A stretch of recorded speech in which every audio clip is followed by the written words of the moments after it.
going to start with introductions to the panel very briefly. Thank you so much for coming back, because we realise there are other attractions outside. We're going to try and finish a little earlier than 5 o'clock, but obviously if people have got pressing questions and want to raise them with people, do after the panel event, but also you've seen the email address which you can ask for queries.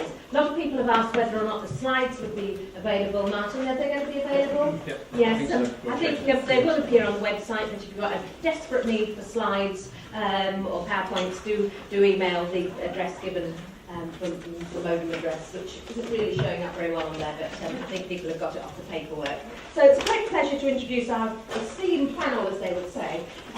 Here is Margaret Dango, who's well known in many research circles for her advice, very sound advice as a carer for both. And Margaret has experience caring for her husband and for her late mother, and has been involved in Alzheimer's and dementia circles for many years, and before that worked with the National Health Service on a lot of important patient safety matters, I suppose we can sum it up by saying. Next to her is Doug Brown from the Alzheimer's Society, which, as they say, probably needs no introduction in such a venue. Emily Holzhausen from Carers UK is going to join us from a policy perspective, but also one of the leading carers organisations in the country, telling us particularly carers, people with dementia, but also carers, people with lots of other problems, what they bring to the table. And you've heard already from Martin Knapp.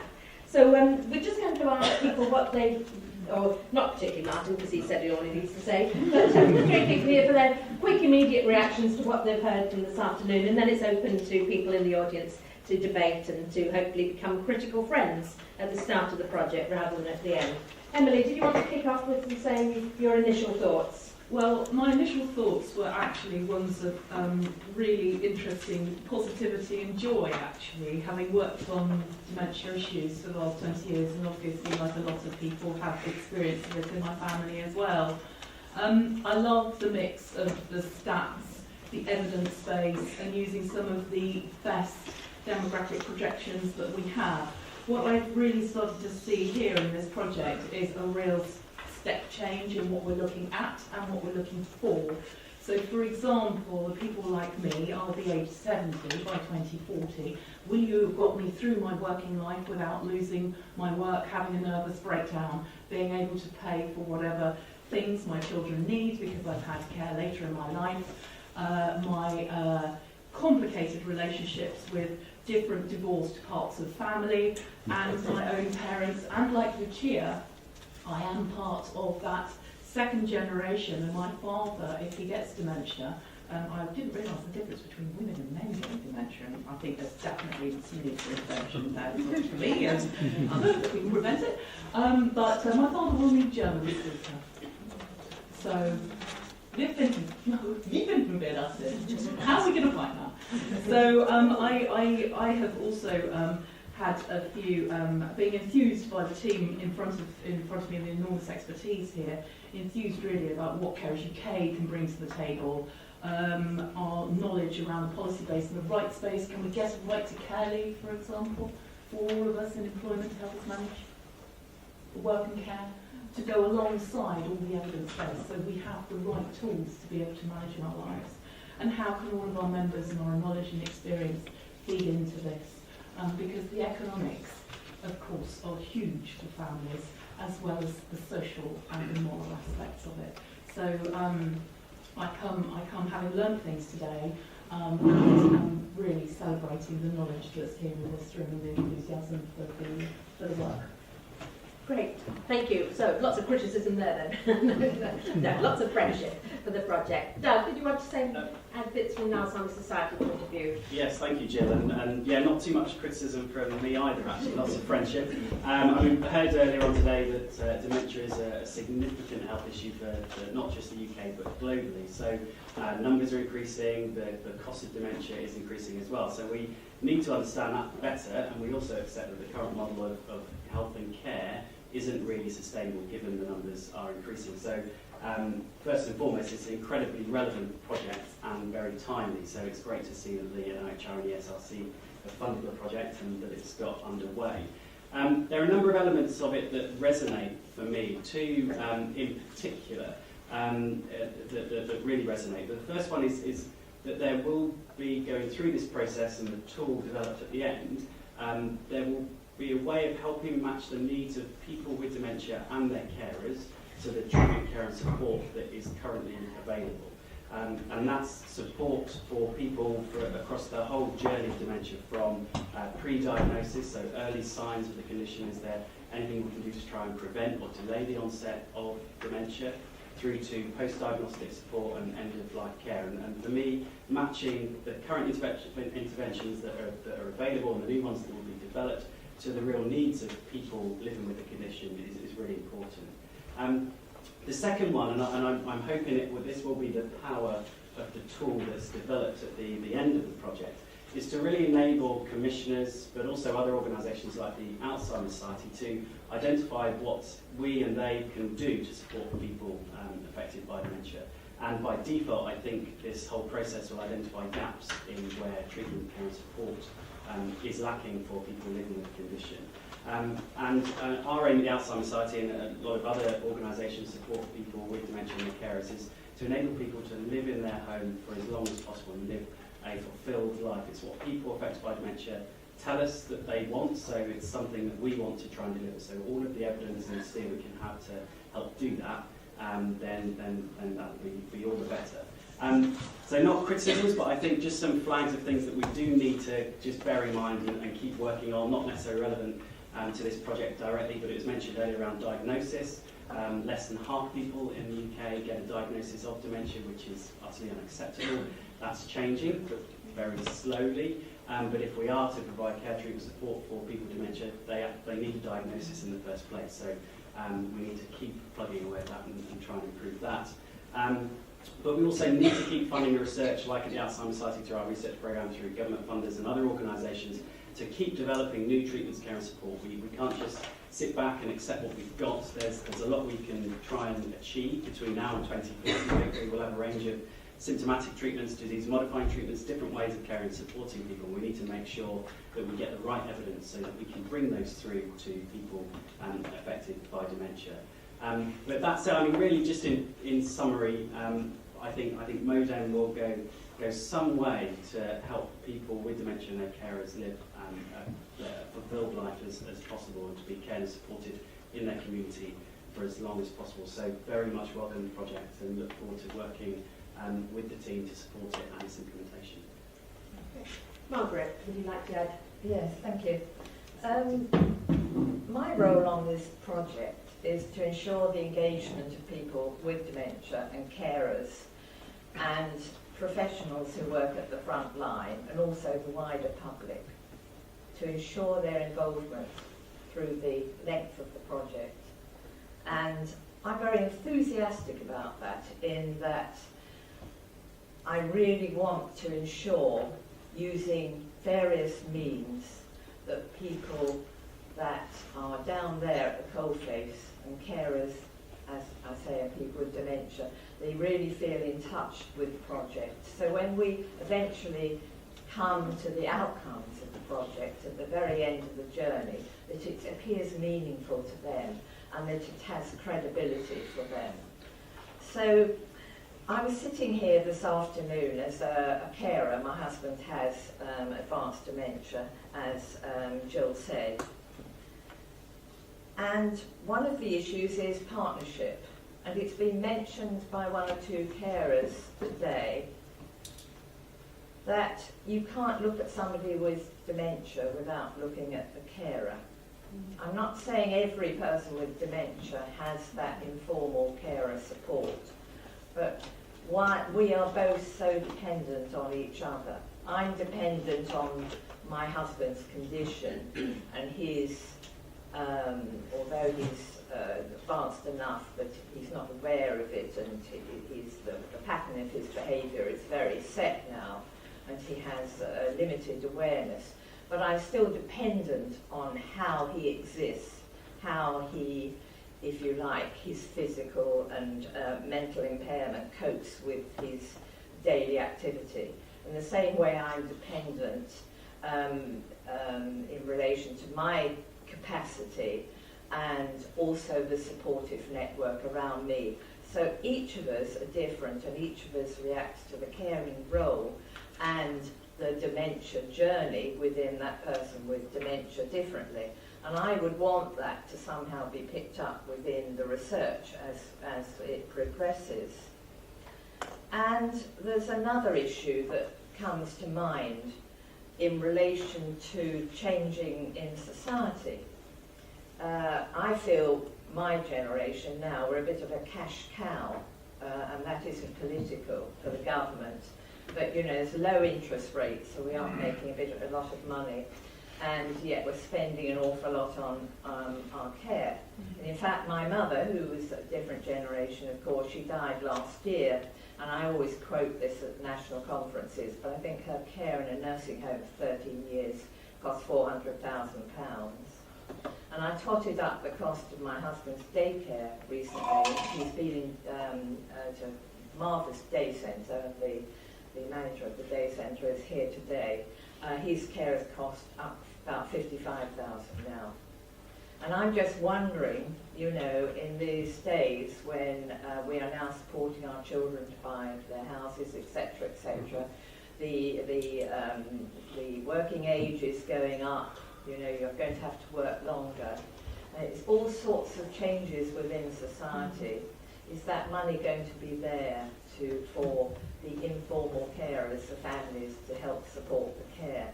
So we've got to take that, if we're looking towards 2040, we've really got to bring that into this project. And you know, as a carer, having been along that journey, I'm going to be asking those questions. And also, I think for me, I'm thinking of various ways how I can connect with people. And we're going to have a central reference group and a more local reference group within my own network to enable people with dementia and carers to be involved. But then we're looking wider than that. In fact, Lucia, who spoke today, I'm a local ambassador for Carers UK and becoming more and more active within the organisation, and I recruited Lucia through Carers UK, and she comes from Gloucester. And so, you know, I want everybody who is interested in being involved, particularly if you're carers or connected with the support environment at the coalface, to let us know.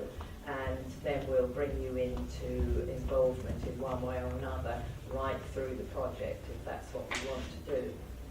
And just to mention, we are on You and Yours. I don't know if Martin is going to mention that. We're supposed to be on next Monday, I think, is the latest I've heard. It was supposed to be on today, but it wasn't. So we need your help, really. If the project's going to be credible for you, we need your help. Good, so thank you very much, Margaret. And to be on You and Yours at the beginning of a project, still less the end. Who knows by 2040 what will happen. So the audience has been fantastic in listening, but now it's time to ask you questions. And you can be critical, you can be friendly, or whatever you feel like at this time. Has anybody got any particular burning questions? Good, I've got two there. So a gentleman there, and then followed by Mike. They both throw the microphones because it's not a good idea. there, Jonathan. Okay, it's coming from the other direction. Oh, it's going to be surrounded by microphones. That's what I'm saying. Okay. I'm Brian Lewis, and I'm a carer and also I'm a researcher in non-communicable diseases. I have 2 points that I thought might be worth addressing. One is that nowadays there are a lot of single people in their old age, and their children may well be living in other continents, like in fact with Lucia, and that makes it very difficult to provide informal care. And this is going to be one of the big drivers, I would suggest, that's going to increase the cost, because these are going to have to be met by public sources or private sources. In other words, you're going to have paid carers rather than informal carers. And the second one is, in a sense, related to that, which hasn't been mentioned today, and that is the very important role in this country played by local councils, because their policy in terms of support for older people and support for people with dementia and other conditions will vary greatly.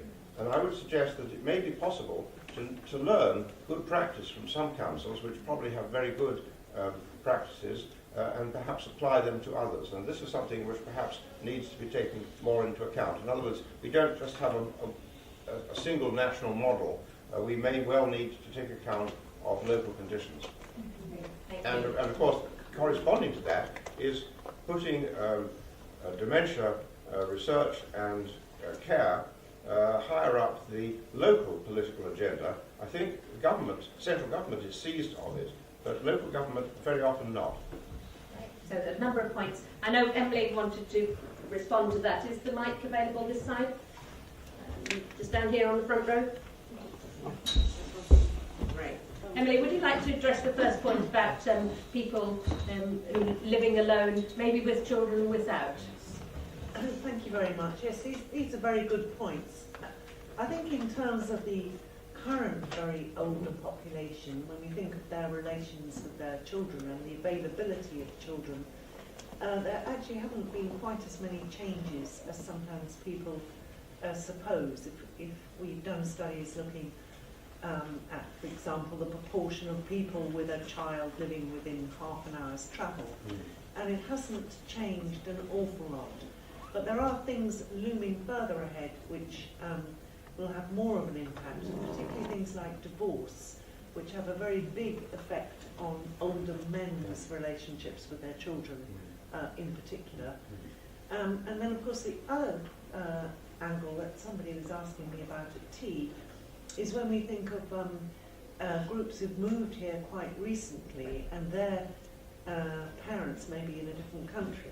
And so that, you know, and the local issue, again, we do know is important and something we should take account of. Good. Doug, you were going to comment perhaps on the local council bit, is it? Yeah, on the single, the first point, and then I'll come to the local council one as well. The other issue that is actually affecting people with dementia and their carers a lot at the moment is around loneliness and social isolation. And I completely agree that this is a problem that will be growing, and that there probably will be a shift from informal to formal care, but that formal care will have to change as well, because the way it's currently delivered isn't something that is supporting people with dementia and their carers in a way that it should. So we do have to bear in mind loneliness and social isolation, and there are various different things that we can do. And the gentleman mentioned earlier the use of volunteer-supported services that could be delivered locally is something that Alzheimer's Health is looking into and currently delivering, but I think it's probably a model that we're moving towards. On the local council, I mean, that's incredibly important. It's great that we've got the spotlight on dementia through central government, through the G8 or the G7, as it's now known. But that does have to bleed down to local government, regional, local government, but also down to individuals living in community as well. So everybody has a role to play to enable people to live well with dementia. And the Dementia Friends initiative that I see Martin is wearing his badge, so am I. So my little badge is all over the panel. That is something to really inform people of what dementia is and have people committing to changing the lives of people living with dementia. But dementia-friendly communities as well, getting local businesses and infrastructure on board. So we need to come at it from all of those different angles, and I think that's probably where we're moving, at least over the next 5 to 10 years, to up to 2040. Yes, I just wanted to say something about the distance. It's distance caring, and as Emily said, living within half an hour. Actually, the other sort of really important issues like that. What people tell us about caring at distance is the difficulty of accessing GPs records. If you can't go with mum or dad to the appointments, all of those different things are so difficult to manage at a distance. Anyone who's ever done it. So the impact that systems have, that tech has, for example, on being able to access patient records online, be able to organise things online. We've developed a new app to help people coordinate family care within families, and we've got one of our members who's linking with people in Australia. It's Kate Keys.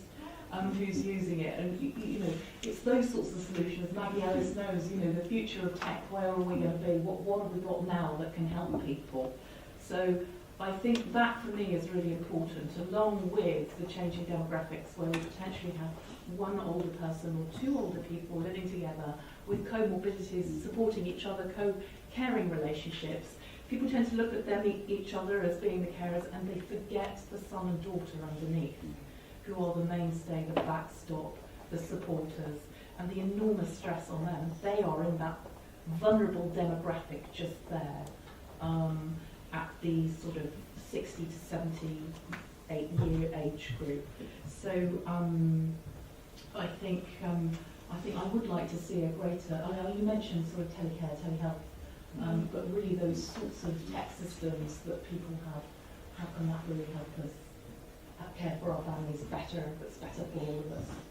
Margaret, you wanted to point? Well, just 2 points that came to mind. It is the comorbidities, and I think it's just been touched on really, but carers, you know, with the age expectancy increasing, even now I run a carers peer support group. The number of carers within that group that are very unwell themselves, they've really got significant illness. And I often think, I don't know how they cope. You know, severe asthma, severe rheumatoid arthritis, prostate cancer. I mean, they're coping with somebody with significant dementia. One does not know how they do it. There's another issue that we've touched on, is the issue of the children of the person with dementia. And more than once we've had children, the grown-up adult children, accompany the carer to the group, and they've been in tears because it is so traumatic for them coping with the carer parent and seeing what they're going through, as well as seeing a parent that's failing. And just lastly, because I suppose personal stories make it all real, but when my mother first went into a nursing home, she was a very, very strong-minded lady. She chose to go into a nursing home. I went through a period of illness and I kept collapsing. And it took a very long time, quite a while to diagnose. And actually, she had the caring for her and driving up and down a motorway repeatedly and coping with all the things I had to do pushed me over the edge, and I became physically ill. And that, I didn't realise it was that for quite a while. It just tipped me over the edge. I find it easier, although my husband is very dependent and I'm often up in the night, easier looking after him because I'm in control. I think it is so difficult looking after people at a distance. You're not in control, you don't know what's happening, so we really need to capture, you know, that area of caring really, and the whole sort of carer dementia environment. So thank you to everybody. We've got a number of hands up now, so what I'd like to do is ask people who've had their hands up for a while, like Mike and the lady in the red jumper, whose name I don't know, and then Nicole. Perhaps if you could ask your questions, the panel could then deal with them. They can manage that, 3 things in their head at once. Got a pen? That would be great. So first of all, Mike's question, then Daniel, if you can just move along that other row, and we'll collect a triage of questions, a triad of questions. Thanks. Mike Fisher, I'm a researcher. Huge congratulations to the team, especially for assembling the multidisciplinary perspectives, which I think are going to be critical to this project. I just wanted to draw attention to another dynamic which will influence the costs and outcomes over the next 30, 40 years, which is that we're creating a new population of people with dementia. These are people with dementia at a very early stage. Memory clinics are huge business at the moment. Those people being diagnosed at a very early stage have got maybe 4, 5, 6, in some cases longer than that, years of being faced with dementia services which they don't like, they don't want, they want something different. What I anticipate is that there will be a stroppy population of people with a relatively recent diagnosis, and they will start to change the services in ways that I think is very difficult to predict. So instead of always, I think, thinking about the things that happen to people with dementia, we need to now think about a population of people who will have demands of their own. Great, thanks. Lady there. Yeah, Maggie Ellis, I'm here. We just started a new European PPI project where we're actually going to implement technology for people with long-term care, including there's dementia.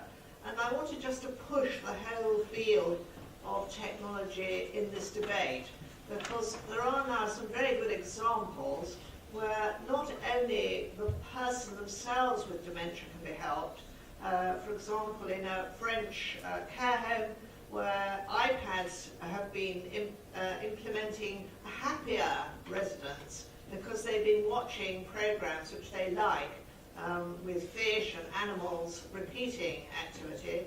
And the other thing is for the family and the person to be in contact. And there are examples where interactive television have shown that a person with dementia knows that a family member will always speak to them at 11 o'clock in the morning if they sit in front of the television. And that sounds a strange thing, but it's a very reassuring thing for the person living alone and for the family member. And the other point about it, I think, is giving support to carers. I know in Scotland, when they first started having this kind of technology, the carers, the formal carers, thought they were going to be out of a job. They actually found they weren't out of a job, but their job was a better quality because they were able to communicate with other carers and other people dealing with the same problem. Great, thank you, Mackie. Nicola? Hi, I'm Nicole Batch. I'm a PhD student at King's College London, but I'm also a consultant for Alzheimer's Disease International. And I work on a lot of projects with people with early stage dementia, as you were saying. So a couple of quick points and then a key question I have. The points are often cost is often associated with burden. And so I want to make sure, so what I've seen so far has been very promising as far as the language that you've been using and not referring to people with dementia as a burden. And I encourage you throughout this project to make sure you continue to use appropriate language and not think about cost as a burden and how people with dementia are burdens on society. The other part is, having participation of carers is wonderful, but also there are a number of people with early stage dementia who would welcome the opportunity to participate on your panels and advisory groups in getting this research project off the ground. The question that I have is related to a couple other people have mentioned things, other interventions that may not have research evidence. And so you referred to, Professor Knapp, looking at some of the research that's available and the evidence on interventions, but what about those programs that don't have the evidence? Because in practice, where I've been for a number of years, we've been doing these programs for 30 years, we just haven't had the money to research them to prove that they actually work. So will there be some comparison between the interventions that have best practices and the interventions that have evidence behind them? Great, so thanks for that tremendous source of questions. Shall we start with you, Martin, because you've got the last question. Okay, I'll comment on two things really. I mean, so Nicole's question, yes, I've been talking about costs for N years, where N is a large number, and not to see it as a burden. I think the distinction I always make in these contexts is between good costs and bad costs, which is not didn't find no economic theory on that. Good costs are the appropriate responses to people's needs and preferences, so delivering services which are going to help them, which they want to have. The bad costs are what happens when you don't properly identify or address people's needs and preferences, so crisis care and so on. And it's not about reducing costs, period. It's about getting the right balance between the good and the bad costs. So costs are not always bad. No decision makers want to reduce the costs of whatever it is. But a lot of those costs are exactly what we want there to be. It's about meeting people's needs or supporting their preferences. So yes, that's a good point. In terms of the interventions with and without evidence, obviously we need some evidence to be able to put something into the model to say what happens. But our threshold for inclusion of things, we're not going to say, it's not a Cochrane review, it can't go in, it's not going to be that sort of thing.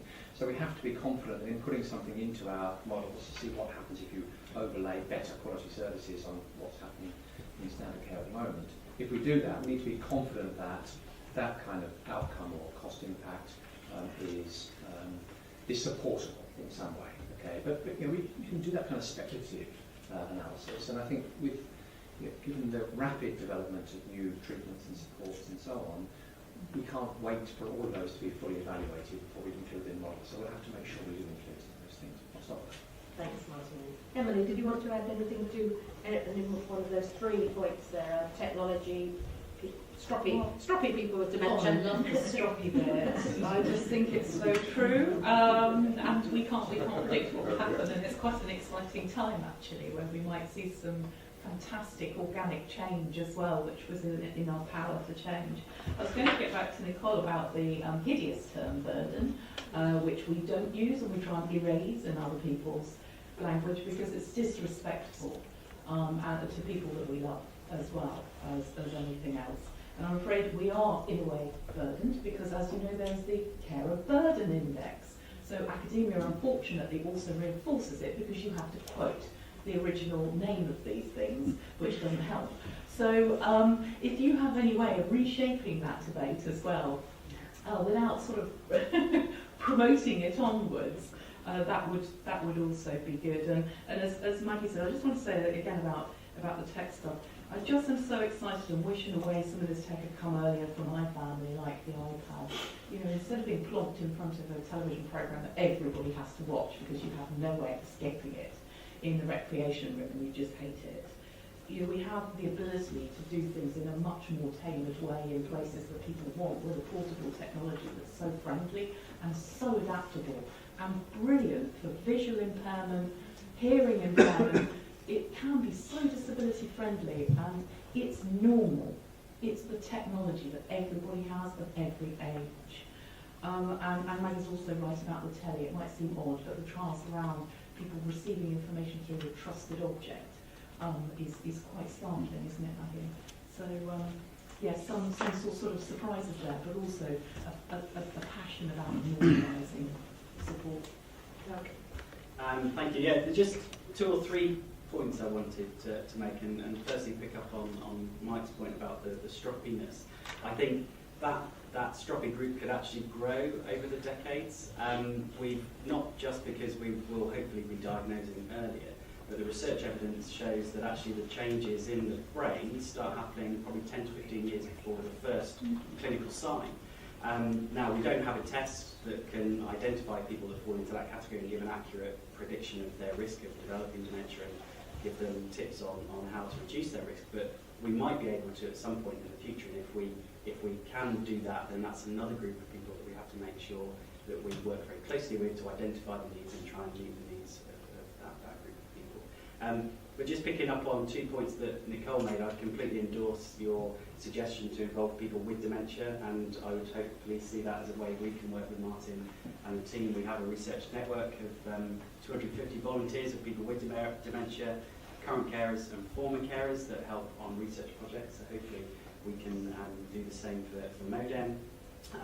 But also picking up on the point around interventions without or with low levels of evidence. It was something I was going to probably pick up after today, but as it's been mentioned, I may as well address it now. I think that's really important because the outcomes of this project could be interpreted in different ways, and especially if there is a publicly available tool as well that people can use, like commissioners and like others. I think if things are excluded because of their potential, because of their lack of evidence, I think we have to be very careful how that's interpreted and not lead to these service-based interventions not being made available to people when they tell us that it's effective, even if we don't have the robust evidence base behind it. Right, thank you. Margaret, did you want? Yes, just a few points. Early stage of diagnosis. I think that is obviously important. My husband was never aware that he had dementia. He has no awareness, nor did my mother have any awareness that she had dementia. She just thought she was a little bit forgetful in her old age.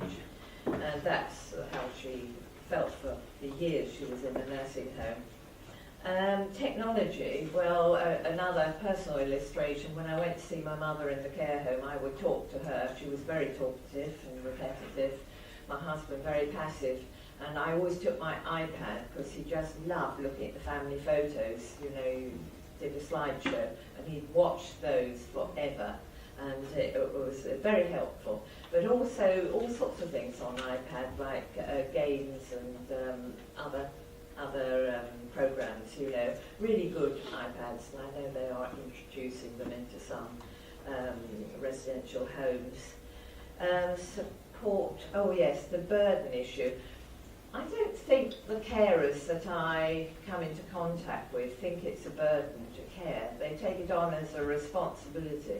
and often they take on far too much, and within our carers group we have absolutely frazzled carers coming in on their first visit, and it takes quite a few sort of peer support groups to get them to realise that it really isn't good for them or the person with dementia to do it all on their own, and then they start to access services, which is not always easy. But I don't think any of us really feel it's a burden. We're looking after the loved one. And some people with dementia, might I say, are actually easier sometimes than they've been at other times of their life. It's not always, you know, it's not always, it sometimes there can be a lot of pleasure in caring for somebody with dementia. You just go through different scenarios and different paths. Sometimes my husband is totally different to other times in his moods. Costs, yes, we shouldn't just think of costs, but I do know from personal experience that I've continued the care for my husband because it's for him, but the charges have gone up very, very significantly over the 8 years that he's received daycare support.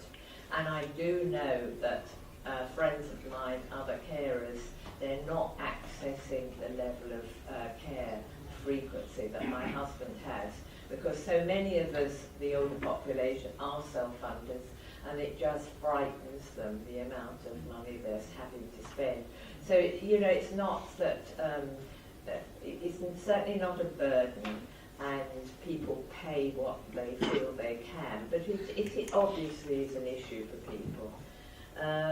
And the issue about technology, well, I always thought it would be so good if I had a little Skype camera sitting on top of the television set, and it could observe my husband when he was at the stage when I could leave him, but really just wanted to make sure that he was sort of, you know, moving around the house.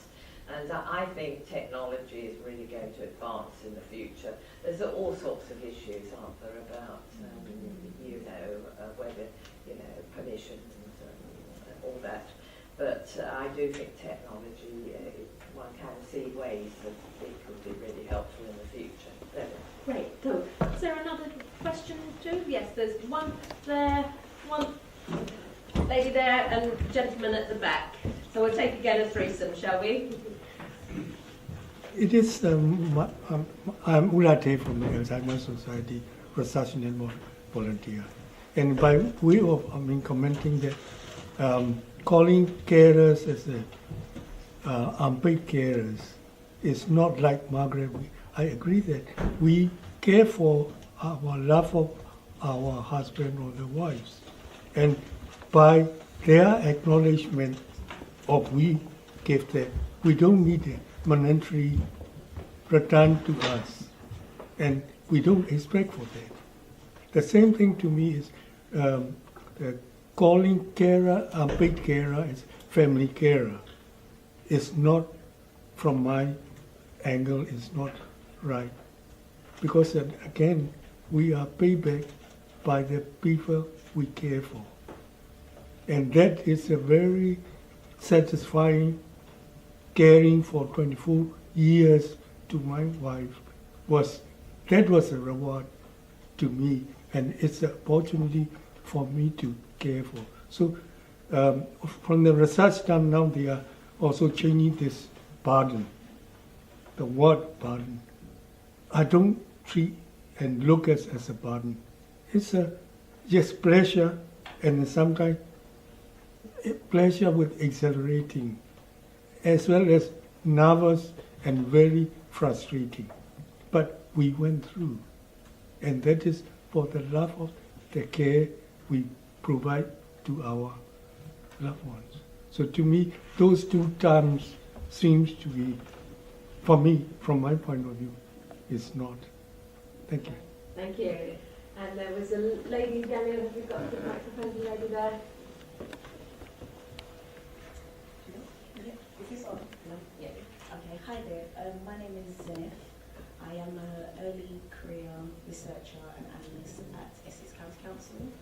I just wanted to add a question and comment to the gentleman's comment about the role of local authorities. So in Essex, we're all too familiar with the pressures of the ageing population, and we are attempting to model what is likely to be the number of people that will access adult social care in the future. So I have spoken to Adelina about that in the break, but I just wondered if there was any support or network for local authorities to kind of better understand the future and the likely implications of that. Okay, thank you. And gentleman at the back.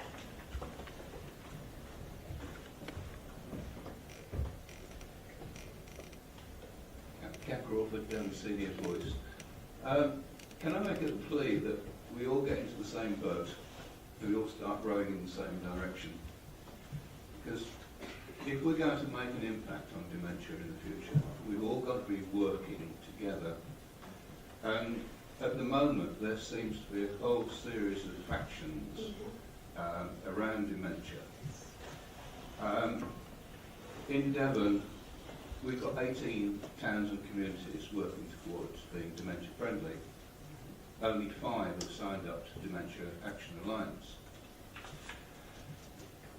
At the last count, there were 5 different logos for dementia friendly communities. From Alzheimer's symbol, from Norms McNamara's Purple Angel, through the International Knotted Red Handkerchief, plus a plethora of variations on this theme. If you look at Alzheimer's website and look up memory cafes in Devon, you'll find 4. In fact, there's 48. So my plea is that we actually start working together.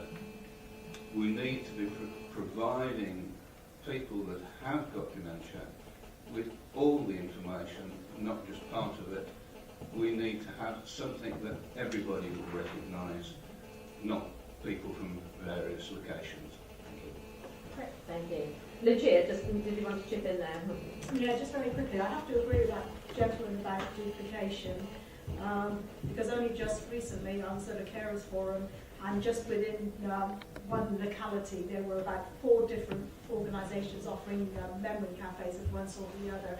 But also I think we need to be a bit more person-centred. My father would have hated a memory cafe, so I think it's really looking at the person with the dementia and what were they like in the past, what did they like, what sort of interest did they like. Very quickly, I think in this whole mix, what we've forgotten about is the GP. That's where the journey starts, is with the GP practice. How well are they trained to diagnose people with dementia, and how then are they going to help the person, you the carer, to signpost me to the right area. The other thing is advanced stages of dementia. Now, when the person with dementia is assessed, they will ask you and say, how are you socialising the person with dementia? Great when they can walk, but I tell you what, my left shoulder has been damaged trying to lift a wheelchair in and out of the car, trying to put my father in the car, and I actually rang up once from Gloucester to see if I could hire one of those special mobility cars. I had to go to Coventry or I had to go to Birmingham to try and hire one. Why can't I hire a mobility car so I can just wheel my father in the van and take him to Exeter to see his brother? I couldn't do that. So there's lots of those things that need to be in the mix, and the cost of all that. But duplication drives me mad, and that's where a lot of money, I think, is wasted. And people working together, various organisations like this MODEM is working together, and I think that would be a bit more cost effective. So I agree with that gentleman. Great, we'll have the panel then, and then we'll come back to you for the next round. Doug, did you want to add in there something on? Yes, yeah, I did, and thank you for your comments again. I think they're really important. I think what we've seen with dementia over the last few years is fantastic, and really an explosion of interest and lots of things happening, which can only be better than where we were 5 or 10 years ago with dementia. But I couldn't agree more that we need to be working together more. And I just want to give you a confidence that is happening. So Alzheimer's Society working with lots of different organisations and other organisations working together as well. I mean, it would be wrong if I didn't say that it could be working better, but we are learning and we are trying to consolidate as much as we can so that ultimately it's not confusing for people with dementia and their carers, and there isn't money wasted, either public money or charitable money wasted.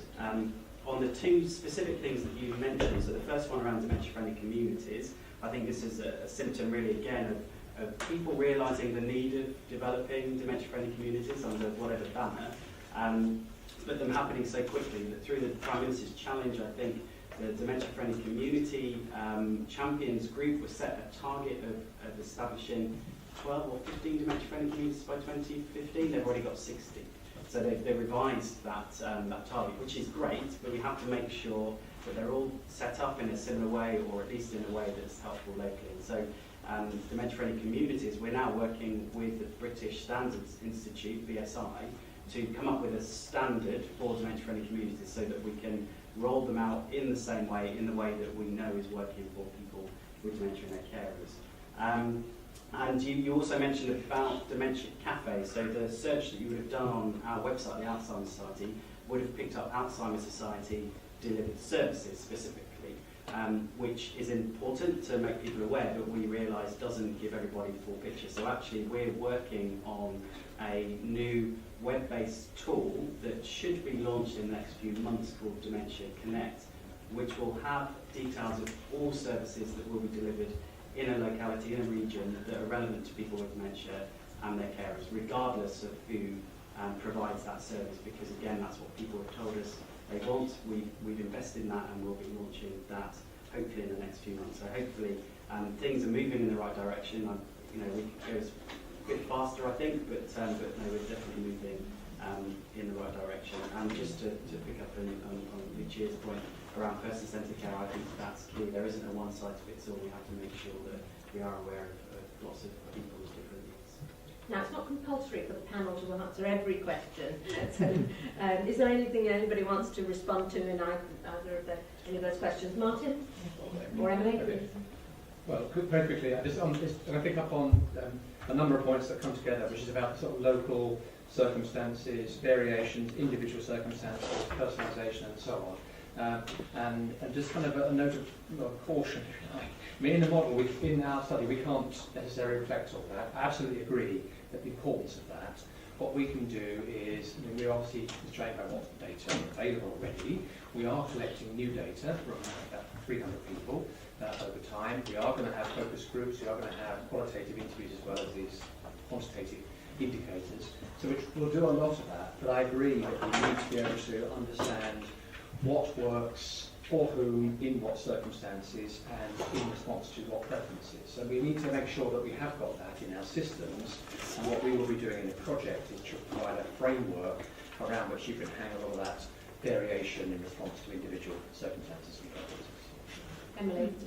I wanted to come back to something from Essex County Council, because it's a very interesting point that you have there about modelling for the future, which is desperately scary for local authorities, isn't it? Particularly within the current environment, and I'm sure everybody's familiar with the Barnett graph of doom.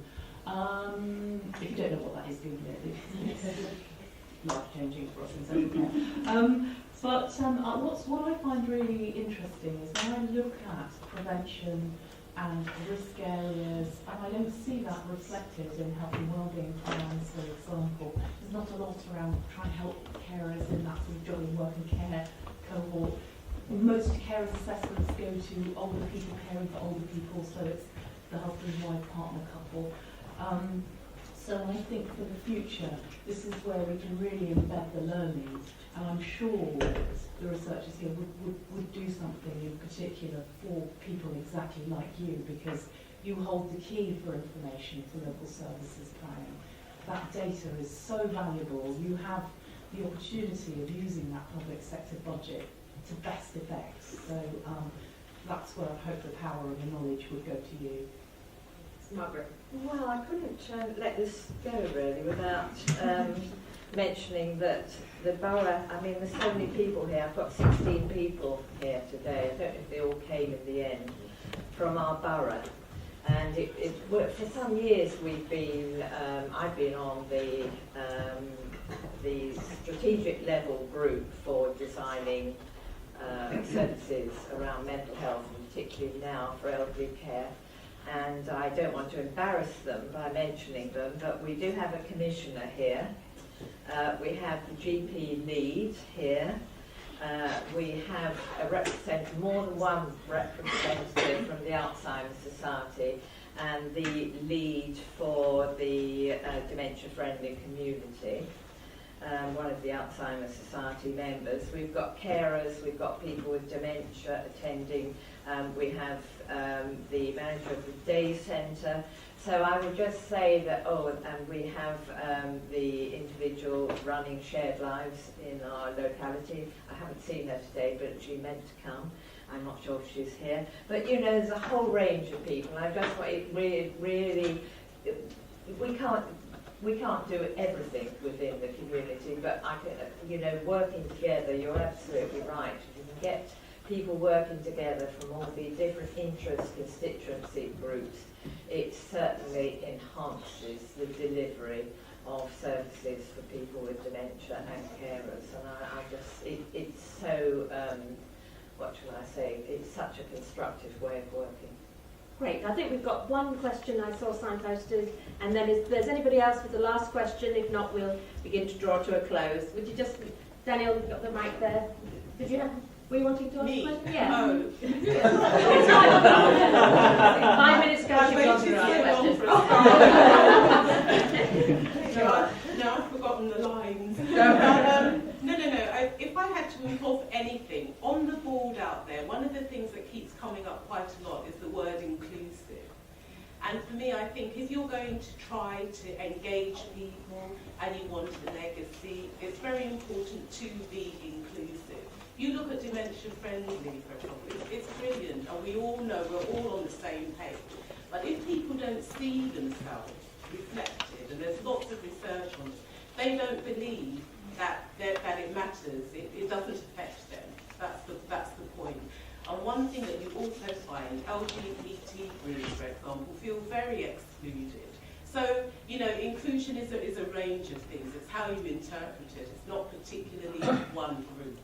But if you're going to engage people, they need to be seen, they need to be visible.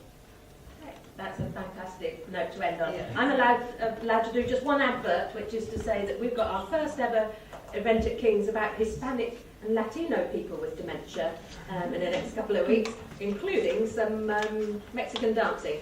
So if anybody would like to invite to that, email me and let me know. Adeline, have you got a last word? One thing, yes.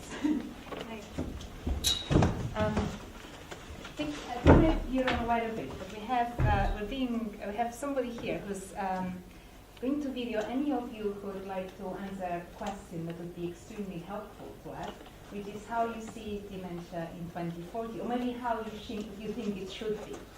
And this is part of, so we can collect information from data sources, and we can speak to a number of people, but we have this open question that we will be circulating anywhere we can on social media, but we'll also produce maybe a video showing different people's views and ideas about what dementia care will be looking like in 2040. The more people of you who can give us their answer, whatever you think of that moment, it doesn't have to be a well-rehearsed long plan, it'll be extremely helpful to us. And it's a way that we hope will promote more people engaging with the project as they see maybe the video of what people are starting to say. That may trigger more people to then get in touch. So we're really grateful if you can spare 5 minutes to talk to Jason here. Thank you.